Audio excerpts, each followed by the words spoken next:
रात्री कुटुंबासोबत जेवण केलं आणि बेडरूममध्ये झोपायला गेली।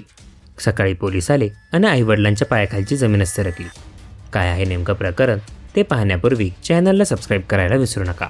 अंधेरी परिसरात एक भयंकर घटना उघडकीस आली आहे। एक 18 वर्षाची तरुणी सकाळी उशिरापर्यंत बेडरूममधून बाहेर आली नाही। 18 वर्षाची मुलगी आणि सोलकर यांच्यात मैत्री झाली होती। काही कारणाने मुलीने ही मैत्री तोडण्याचा निर्णय घेतला, मात्र सोलकर याला हे मान्य नव्हते। रविवारी रात्री पीडित मुलीने आपल्या कुटुंबासोबत जेवण केलं। मग सर्वजण झोपी गेले। कुटुंबीय हॉलमध्ये झोपले होते, तर मुलगी बेडरूममध्ये झोपली होती। या दरम्यान रात्रीच्या वेळी सर्व झोपत असताना विचित्र प्रकार घडला। सकाळी मुलगी उशिरापर्यंत उठली नाही। काही वेळाने पोलीस घरी आले आणि म्हणाले मुलीची हत्या झाली आहे। यानंतर कुटुंबियांसह पोलिसांनी बेडरूममध्ये जाऊन पाहिलं असता मुलीचा मृतदेह बेडवर आढळला। सर्व प्रकार पाहून कुटुंबियांच्या पायाखालची जमीनच सरकली। आरोपी सोलकरच्या वडिलांनीच सहार पोलिसांना हत्येची माहिती दिली।